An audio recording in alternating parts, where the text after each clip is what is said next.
ओम शांति। आज 21 जुलाई 2026 मंगलवार के प्यारी बाप दादा के अनमोल मधुर महावाक्य हैं। आज की मुरली के सार में भोलेनाथ बाबा ने आप समान नॉलेजफुल बनने के लिए कहा।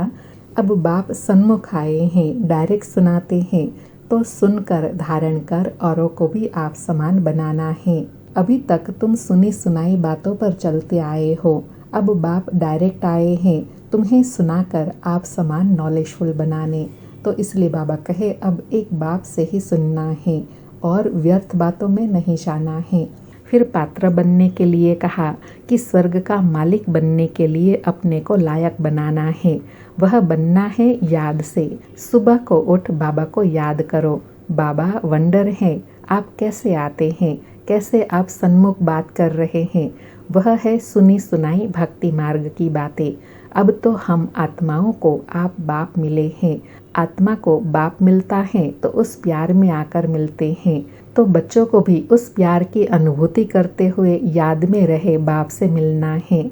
और साथ में बाबा कहे सतयुग से लेकर कलयुग अंत तक सारे चक्र को तुम अभी जानते हो। तुम्हारी बुद्धि में हूबहू ऐसे ज्ञान है जैसे बाप की बुद्धि में है, इसलिए उनको ज्ञान का सागर नॉलेजफुल कहा जाता है। अभी तुम बाप से वर्षा ले रहे हो, तुमको भी बाप समान नॉलेज है।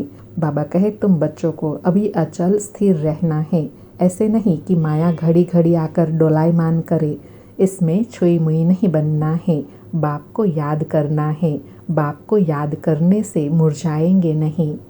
फिर महावीर अचल अडोल अवस्था बनाने के लिए कहा कि यह बड़ा कल्याणकारी मेला है। बाप कहते हैं निरंतर मुझ बाप को याद करो, सदा स्मृति रहे। हमें बाप से स्वर्ग का वर्षा लेना है, बाप और स्वर्ग को याद करना है। कोई भी विक्रम नहीं करना है। अगर विक्रम करेंगे तो 100 गुना बन जाएगा। बाबा कहे विक्रम कराने वाली है माया, उस पर जीत पानी है। इसलिए तुम्हारा गायन है महावीर हनुमान। जो महावीर होंगे वह कभी माया से हार नहीं खाएंगे। बाबा कहे जो अच्छे पुरुषार्थी बच्चे होते हैं वह ज्ञान को समझकर रियलाइज करते हैं, अपनी जीवन पर तरस खाते हैं। वह कुछ भी हो जाए याद की यात्रा में ज़रूर रहेंगे। ऐसे बच्चों की अवस्था अचल अडोल स्थिर रह सकती है। सुनते हैं प्यारे बाप दादा के अनमोल मधुर महावाक्य। आज बाबा कहे मीठे बच्चे, अभी तक तुम सुनी सुनाई बातों पर चलते आए, अब बाप तुम्हें डायरेक्ट सुनाकर आप समान नॉलेजफुल बनाते हैं। आज मुरली से प्रश्न है अच्छे पुरुषार्थी बच्चों की निशानी तथा उनकी अवस्था का गायन क्या है। अच्छे पुरुषार्थी बच्चों की निशानी तथा उनकी अवस्था का गायन क्या है। उत्तर में बाबा कहे अच्छे पुरुषार्थी बच्चे मदर फादर को पूरा पूरा फॉलो करेंगे, अपनी जीवन पर तरस खाएंगे, पूरा पूरा अटेंशन रखेंगे। थोड़ा भी समय निकाल बाबा की याद में ज़रूर बैठेंगे। उनकी अवस्था का गायन है अचल अडोल स्थिर। उन्हें ही महावीर कहा जाता है। बाबा कहे महावीर किनको कहेंगे, जिनकी अवस्था अचल अडोल और स्थिर है। आज मुरली में गीत बजा भोलेनाथ से निराला कोई और नहीं। ऐसी बिगड़ी को बनाने वाला, पतित से पावन बनाने वाला, विश्व का कल्याण करने वाला कोई और नहीं। ओम शांति। भक्ति मार्ग में दुनिया सिर्फ गाती है, तुम बच्चे अभी समझते हो। भक्ति मार्ग में हम भी गाते थे, अब वही भोलानाथ सन्मुख है। भोलानाथ अक्षर भक्ति मार्ग का है, ज्ञान मार्ग का अक्षर है शिव बाबा। अर्थात अभी हमारा सच्चा संबंध हुआ है, वो हम आत्माओं का पिता हैं। बाबा कहे तुम समझते हो, अनादि बने बनाए ड्रामा प्लान अनुसार अब संगम युग पर बाप को आकर हमसे यह पुरुषार्थ कराना ही है। कल्प कल्प पुरुषार्थ कराते आए हैं। कितना समय तुम बच्चों ने भक्ति की है, यह भी सिद्ध कर बतलाते हैं। जिन्होंने पहले पहले भक्ति शुरू की है वही आकर ज्ञान लेंगे और फिर सूर्यवंशी बनेंगे। बाबा कहे सतयुग में सिर्फ एक लक्ष्मी नारायण तो नहीं आते, उनकी डिनाइस्टी भी है ना। उसको कहा जाता है देवी वर्ण। भारत में देवी वर्ण था, अब आसुरी वर्ण है। यह है संगम युग। अब आसुरी से देवी वर्ण में जाना है। बरोबर यह महाभारत लड़ाई भी वही है जो गाई हुई है। बाबा कहे सिर्फ नाम शिव के बदले श्री कृष्ण का डाल दिया है। एक गीता खंडन हुई तो सब शास्त्र खंडन हो जाते हैं। मूल बात गीता की है। गीता पाठशालाएं व गीता भवन कितने हैं। गीता ज्ञान सुनाने की पाठशाला, खुद सुनाने वाला है नहीं, अर्थात स्वयं भगवान जो सुनाने वाले हैं वह तो है नहीं, मनुष्य मनुष्य को सुनाते हैं। बाबा कहे जो होकर जाते हैं वह फिर गायन चलता है। बच्चों को तो रोज बाप बहुत प्यार से समझाते हैं। बाबा कहे बच्चे जानते हैं बाबा प्यार का सागर है, सबको प्यार से सिखलाते हैं। बाप कभी गुस्सा नहीं करते, सदैव प्यार से समझाते हैं। बच्चे तुम सतो प्रधान थे, फिर पुनर्जन्म लेते आए हो। तुम भारतवासी ही असल देवी देवता धर्म के हो, यह भी बतलाते हैं। अर्थात जो रियलिटी है वह बाप आकर बतलाते हैं, स्मृति दिलाते हैं। बाबा कहे पहले पहले वर्षा लेने कौन आएंगे। जिन्होंने कल्प पहले लिया है वही कहेंगे बाबा आपके सिवाय हमारा सहायक और कोई नहीं। बाप क्षमा भी तब करेंगे जब संगम युग होगा। यह तो बच्चे जानते हैं कि रावण राज्य और राम राज्य यहाँ ही होता है। रावण राज्य है तब तो राम राज्य चाहते हैं। अर्थात बाबा कहे रावण राज्य में दुखी अशांत हैं, तभी तो राम राज्य चाहते हैं, सुख शांति चाहते हैं। बाबा कहे तुम जब शिव बाबा कहते हो तो बुद्धि निराकार तरफ ही जाती है, निराकार ही याद आता है, आत्मा ही बाप को पुकारती है। ऐसे भी नहीं कि परमात्मा कोई बैठ सुनाते हैं। बाप समझाते हैं ड्रामा प्लान अनुसार पतितों को पावन बनाने के लिए तो मैं शरीर में आता हूँ। ऐसे भी नहीं कि परमात्मा कोई बैठ सुनते हैं। बाप समझाते हैं ड्रामा प्लान अनुसार पतितों को पावन बनाने के लिए तो मैं शरीर में आता हूँ। ऐसे नहीं कि पुकार सुनकर आता हूँ। कई बार बाबा कहते हैं मैं तुम्हारी पुकार सुनकर आता हूँ, लेकिन आज बाबा कहते हैं मैं ड्रामा अनुसार आता हूँ। ड्रामा में जब मेरा पार्ट होता है तब मैं आता हूँ। तुम पुकारते भी ड्रामा अनुसार तब हो जब मुझे आना होता है। बाबा कहे भक्ति जब पूरी होती है तब मुझे आना ही है। यह समझने की बातें हैं। बाबा कहे वह समय आता है बच्चे पुकारने लगते हैं। यह तो कहाँ लिखा हुआ नहीं है कि कब आएंगे। उन्होंने कल्प की आयु रॉन्ग लिख दी है। यह चित्र घर घर में होने चाहिए। यह चित्र घर घर में होने चाहिए। जो रोज देखे और याद करे कि यह बाबा, यह दादा, यह वर्षा। बाप कहते हैं, क्या कहते हैं, बच्चे सतो प्रधान बनने के लिए मुझे याद करो तो खाद निकल जाएंगी। यह युक्ति बाप ही समझाते हैं। यह बाप ब्रह्मा भी कहते हैं, मैं भी पुरुषार्थ करता हूँ। बच्चे एक दो को सावधान कर उन्नति को पाना है। यह चित्रों के समझानी बहुत अच्छी है। शिव बाबा ब्रह्मा द्वारा स्थापना कर रहे हैं।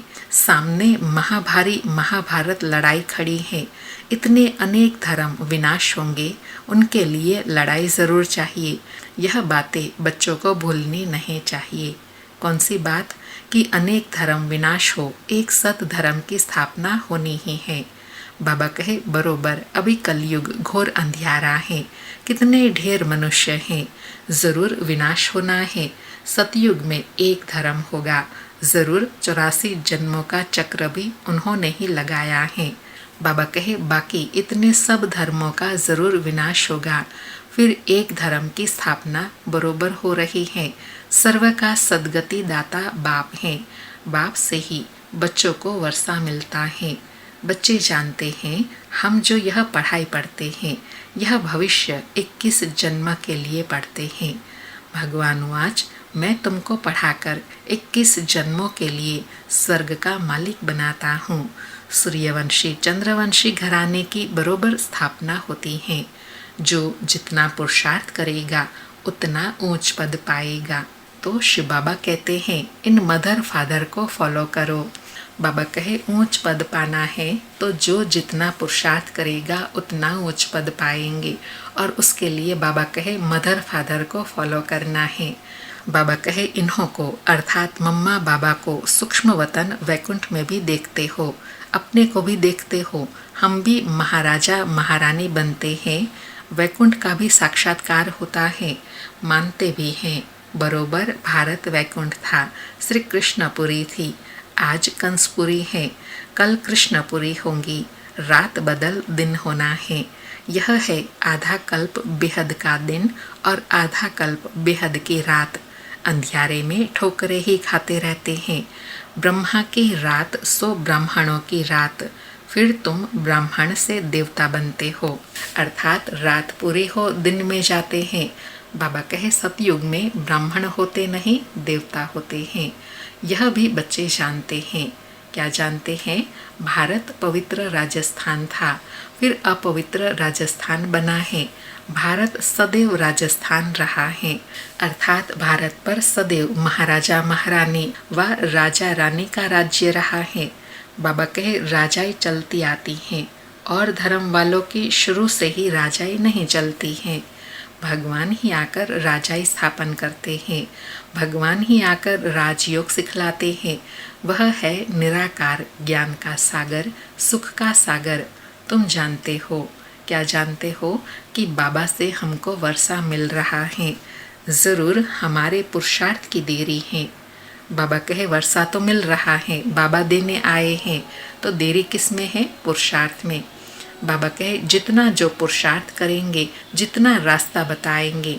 बाप कहते हैं मुझ बाप को याद करो तो तुम पतित से पावन बन पावन दुनिया के मालिक बन जाएंगे। कितना सहज हैं। लौकिक माँ बाप ज्ञान में अगर हैं तो बच्चों को भी आप समान बनाना पड़े। माँ बाप सच्ची कमाई करते हैं तो बच्चों को सच्ची कमाई करानी चाहिए, अर्थात यह माता पिता का फर्ज है बच्चों को सही रास्ता बताना, ऊंच सर्वश्रेष्ठ प्राप्ति कराना। बाबा कहे कोई कोई बच्चे अच्छे होते हैं, कहते हैं हम रूहानी पढ़ाई पढ़कर घर घर में यह पैगाम देते रहेंगे। बाप भी कहते हैं कि पैगंबर मैसेंजर मैं हूँ, तुमको मैसेज देता हूँ कि घर चलो, और धर्म स्थापक तो सिर्फ आकर अपना अपना धर्म स्थापन करते हैं। मैं सबको मैसेज देता हूँ अब वापस चलना है, यह दुनिया अब रहने लायक नहीं है। मुझे याद करो तो पावन बन जाएंगे। तुम पावन थे, फिर रावण ने पतित बनाया है, मैं फिर पावन बनाने आया हूँ। थोड़े समय में ही यह बॉम्ब्स आदि चलेंगे तो समझेंगे यह वही महाभारत लड़ाई है, तो जरूर भगवान भी होगा। बाबा कहे आगे चलकर जब आसार दिखाई देंगे तब समझेंगे यह तो वही समय आ पड़ा, जबकि यह महाभारी महाभारत है, भगवान भी आया हुआ है, तब समझेंगे। बाबा कहे परंतु वह समझते हैं गीता का भगवान श्री कृष्ण है। कितनी मूंज है, मूंजे नहीं होते तो भगवान को आने की क्या दरकार। भक्ति मार्ग को भूल भुलैया का खेल कहा जाता है। अब बाप कहते हैं मुझे याद करने से सब भूले खत्म हो जाएंगी। आगे अपने को देह समझते थे, अब अपने को देही समझते हो। बाबा कहे भूल के भूल भुलैया में फंस गए तो अपने को ही भूल गए कि हम कौन थे। अब बाबा कहे तुम समझते हो हम देह नहीं, हम आत्मा हैं। बाबा कहे यह सावधानी बाप ही देते हैं कि बच्चे देही अभिमानी बनो। यहाँ तुम बाप के सन्मुख बैठे हो, वहाँ सेंटर पर बच्चियाँ बैठ समझाएंगी कि शिव बाबा ऐसे कहते हैं। यहाँ तो डायरेक्ट बाप कहते हैं मैं आत्माओं से बात करता हूँ। तुम बच्चे जानते हो, क्या जानते हैं? बाबा इन द्वारा हमको समझा रहे हैं। यह बड़ा कल्याणकारी मेला है। बाप कहते हैं निरंतर मुझे याद करो। बाबा से हमको स्वर्ग का वर्षा लेना है, बाप और स्वर्ग को याद करना है, कोई भी विकर्म नहीं करना है। अगर विकर्म करेंगे तो 100 गुना बन जाएगा। विकर्म कराने वाली है माया, उस पर जीत पानी है। इसलिए हनुमान महावीर की कथा है। तुम हनुमान महावीर हो ना। बाबा कहे तुम तो बाबा के बन गए, माया से हार नहीं सकते, तो बाबा को याद करते करते सतो प्रधान विक्रमाजीत बन जाएंगे। नहीं बनेंगे तो अपना पद भ्रष्ट करेंगे। पुरुषार्थी बच्चे जो होते हैं वह अपने जीवन पर तरस खाते हैं। कुछ भी हो जाए याद की यात्रा में रहेंगे, अचल अडोल स्थिर रहेंगे। विनाश तो होना ही है। बाबा अच्छे पुरुषार्थी की पहचान बता रहे हैं कि उनको अपनी जीवन पर तरस आएगा कि हम अपनी जीवन श्रेष्ठ बनाएं, अपनी स्थिति को अचल अडोल एक रस स्थिर बनाएं। क्योंकि बाबा कहे विनाश तो होना ही है। सबके काका चाचा मामा गुरु गोसाई आदि सब खत्म हो जाते हैं। सतगुरु कहते हैं मैं तुमको साथ ले जाने आया हूँ। मनुष्य तो बिल्कुल अंधियारे में है। तुम जानते हो शिव बाबा हमको साथ ले जाएंगे। कहते हैं ना काल खा गया, परंतु मैं तो तुमको शांति धाम में ले जाता हूँ। अर्थात मनुष्य काल से दुखी होते हैं, लेकिन यहाँ तो वास्तव में दुखी होने की बात नहीं है, क्योंकि बाबा तो हमको अपने घर शांति धाम ले जाते हैं। बाबा कहे आत्मा शरीर छोड़ चली जाती है, काल नहीं ले जाते हैं, आत्मा को निकलना होता है। अब तो मैं खुद आया हूँ तुमको वापस ले जाने। बाबा कोई मारने आए हैं क्या? नहीं। बाबा कहे तुमको पुराना शरीर छोड़ना है। आत्मा तमो प्रधान से सतो प्रधान होनी है। अब 5 तत्व भी तमो प्रधान हैं, इसलिए शरीर भी ऐसे बनते हैं। वहाँ सतो प्रधान तत्व से तुम्हारे शरीर भी गोरे बनेंगे। बाप कहते हैं मैं फिर से सतयुगी आदि सनातन देवी देवता धर्म स्थापन करता हूँ। तुमने ही 84 जन्म भोगे हैं। तुम अपने धर्म को भूल गए हो और कोई अपने धर्म को भूले नहीं है। तुम अभी जानते हो हम असल देवी देवता धर्म वाले इतने ऊंच फिर नीच कैसे बने हैं। बाबा कहे यह सारी नॉलेज अभी तुमको आ गई है, सब स्मृति आ गई है। बाबा कहे बाप बैठ कल्प कल्प तुमको समझाते हैं, तुम फिर औरों को समझाते रहेंगे। अब 84 का चक्र पूरा होता है, विनाश सामने खड़ा है। स्वर्ग का मालिक बनने के लिए अपने को लायक बनाना है। वह बनना है याद से। सुबह को उठकर बाबा को याद करो। बाबा वंडर है, आप कैसे आते हो, कैसे आप सन्मुख बात कर रहे हो। बाबा कहे वर्षे का लायक बनने के लिए क्या करना है? याद करना है। और याद का समय बताया, सवेरे सवेरे उठकर बाबा से रूह रिहान करनी है। बाबा वंडर है, आप कैसे आकर हमें पावन बनाते हैं। बाबा कहे बच्चे कहते हैं वह तो है सुनी सुनाई भक्ति मार्ग की बातें। अब तो हम आत्माओं को आप बाप मिले हैं। आत्माओं को बाप मिलता है तो उस प्यार में आकर मिलते हैं। बच्चे बाप के साथ बहुत प्यार से मिलते हैं। यहाँ तो वह निराकार बाप है, गुप्त। इसलिए बाबा हमेशा कहते हैं इनसे मिलते हो तो शिव बाबा को याद कर मिलो। अर्थात बाबा कहे गुप्त रूप है ना, इसलिए साकार में मिलते हुए निराकार बाप की स्मृति रहे। बाबा कहे मनुष्य तो कुछ भी नहीं जानते हैं।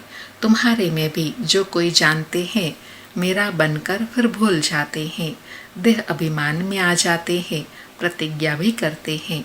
बाबा मैं आपका हो चुका हूँ। मेल चाहे फीमेल दोनों की आत्मा कहती है। अर्थात बाबा कहे दोनों प्रतिज्ञा करते हैं, प्रॉमिस करते हैं बाबा हम आपके हो चुके हैं। बाबा कहे परंतु शरीर में है तो मेल कहता है आपका बन चुका हूँ, फीमेल कहेंगी मैं बन चुकी हूँ। बाबा हम आपसे पूरा वर्षा लेंगे, पूरा याद करेंगे। याद बिगर कट निकल नहीं सकती। तमो प्रधान से सतो प्रधान बन नहीं सकते। तो बाबा कहे जो निश्चय बुद्धि बच्चे हैं उनको यह सब स्मृति आ जाती है कि एक बाप से वर्षा लेना है, उसके लिए याद करना है। याद से ही कट निकलेंगी, सतो प्रधान बनेंगे। बाबा कहे सतयुग में तुमको अखंड अटल सुख शांति संपत्ति का 21 जन्म राज्य मिलता है। स्वर्ग का रचयिता बाप जरूर अपना वर्षा देंगे। गाते भी हैं परवाह है पार ब्रह्म में रहने वाले परम पिता परमात्मा की। वह तो एक ही बार आते हैं। यह भी समझने की बातें है ना, कहीं तो समझते ही नहीं। आगे चल आंखें खुलती हैं। अर्थात लास्ट में सब पहचानेंगे जब दुनिया के परिवर्तन का समय दिखाई देगा। बाबा कहे थोड़ी बड़ी लड़ाई लगे, वास्तव में यह ज्ञान यज्ञ रचा हुआ है, लड़ाई भी है। इस यज्ञ का किसी को पता नहीं है। रुद्र ज्ञान यज्ञ रचा ही था कि विनाश हो। वह फिर यज्ञ रचते हैं विनाश न हो, शांति हो जाए। यह यज्ञ फिर भी रचेंगे। उनको यह पता नहीं है कि विनाश होगा फिर क्या होगा। अभी तुम बच्चे सारे विश्व के आदि मध्य अंत को जानते हो, सबकी बेहद की जन्म की कहानी को जानते हो। ऐसे कोई नहीं जो कहे कि परम पिता परमात्मा की हम जीवन कहानी बताते हैं। परमात्मा को ही सब बुलाते हैं ना, घड़ी घड़ी याद करते हैं। कहते हैं ना, भगवान ने यह बच्चा दिया, यह किया। कोई कोई यह समझते हैं जिसकी वस्तु थी उसने ले ली। ऐसे भी कोई समझदार पुरुष होते हैं। अनेक प्रकार के मनुष्य हैं। बाबा कहे अनेक प्रकार के मनुष्य हैं तो अनेक प्रकार की विचारधारा है। बाबा कहे अब तुमको बाप मिला है तो तुमको बाप को ही याद करना है। याद से ही कमाई होती है। तुम विष्णुपुरी के मालिक बन जाएंगे। सतयुग से लेकर कलयुग अंत तक सारे चक्र को जानते हो। तुम्हारी बुद्धि में हुबहू ऐसा है जैसे बाप की बुद्धि में है। इसलिए उनको ज्ञान का सागर नॉलेजफुल कहा जाता है। अभी तुम बाप से वर्षा ले रहे हो। अर्थात बाबा कहे जो मेरे में ज्ञान है उसका वर्षा मैं अभी तुम बच्चों को देता हूँ, अर्थात आप समान बनाता हूँ। बाबा कहे तुम बच्चों को अचल स्थिर रहना चाहिए। ऐसे नहीं कि माया घड़ी घड़ी आकर डोलाई मान करे। शर्म बुट्टी अर्थात छुई मुई नहीं बनना है। बाप को याद नहीं करेंगे तो मुरझा जाते हैं। बाबा ने पहले अचल अडोल बनने के लिए कहा। फिर बाबा कहे अचल अडोल स्थिति नहीं रहती है, उसका कारण क्या है? बाबा की याद में नहीं रहते हैं। बाबा कहे बाप को याद करने का पुरुषार्थ तुम कर रहे हो। समय नजदीक आएगा फिर तुम देखेंगे हमारा पुरुषार्थ अब पूरा हुआ, अंत आ गया। अच्छा, मीठे मीठे सिकिलधे बच्चों प्रति माता पिता बाप दादा का याद प्यार और गुड मॉर्निंग। रूहानी बाप की रूहानी बच्चों को नमस्ते। हम रूहानी बच्चों की रूहानी माता पिता बाप दादा को याद प्यार गुड मॉर्निंग और नमस्ते नमस्ते। सारी मुरली से धारणा के लिए सार हैं। पहला पॉइंट, रूहानी पढ़ाई पढ़कर सच्ची कमाई करनी और करानी है। घर चलने का मैसेज सबको देना है। अब कोई भी विक्रम नहीं करना है। दूसरा पॉइंट, सवेरे उठकर प्यार से बाप को याद करना है। छोटी मोटी बातों में छुई मोई नहीं बनना है। अवस्था को अचल अडोल बनाना है। आज सतगुरु बाबा का वरदान है, नॉलेज की लाइट माइट द्वारा अपने लक को जगाने वाले सदा सफलता मूर्त भव। नॉलेज की लाइट माइट द्वारा अपने लक को जगाने वाले सदा सफलता मूर्त भव। स्पष्टीकरण है, जो बच्चे नॉलेज की लाइट और माइट से आदि मध्य अंत को जानकर पुरुषार्थ करते हैं, उन्हें सफलता अवश्य प्राप्त होती है। सफलता प्राप्त होना भी लक की निशानी है। नॉलेजफुल बनना ही लक को जगाने का साधन है। नॉलेज सिर्फ रचयिता और रचना की नहीं, लेकिन नॉलेजफुल अर्थात हर संकल्प, हर शब्द और हर कर्म में ज्ञान स्वरूप हो, तब सफलता मूर्त बनेंगे। अगर पुरुषार्थ सही होते भी सफलता नहीं दिखाई देती है तो यही समझना चाहिए कि यह असफलता नहीं, परिपक्वता का साधन है। बाबा कहे नॉलेज का मतलब सिर्फ यह नहीं कि सृष्टि के आदि मध्य अंत को जानना नहीं। नॉलेज का मतलब है उसका स्वरूप बनना। जब स्वरूप बनेंगे तब सफलता मूर्त बनेंगे। आज का स्लोगन है, न्यारे बनकर कर्म इंद्रियों से कर्म कराओ तो कर्मातीत स्थिति का अनुभव सहज कर सकेंगे। न्यारे बनकर कर्म इंद्रियों से कर्म कराओ तो कर्मातीत स्थिति का अनुभव सहज कर सकेंगे। आज के अव्यक्त इशारे हैं, ज्वाला स्वरूप स्थिति में रहे शक्तिशाली याद का अनुभव करो। आज अनुभव करने के लिए कहा कि जब योग में बैठते हो तो समाने की शक्ति सेकंड में यूज करो। सेवा के संकल्प भी समा जाए। इतनी शक्ति हो जो स्टॉप कहा और स्टॉप हो जाए। फुल ब्रेक लगे, ढीली ब्रेक नहीं। अगर 1 सेकंड के बजाय ज़्यादा समय लगता है तो समाने की शक्ति कमज़ोर कहेंगे। आज बाबा ने स्वयं का परीक्षण व स्वयं की चेकिंग करने के लिए कहा कि याद में समाने की शक्ति को सेकंड में यूज़ करना है। स्टॉप कहा और फुल स्टॉप हो जाए तब कहेंगे शक्तिशाली याद। अच्छा, ओम शांति। शुक्रिया बाबा, शुक्रिया।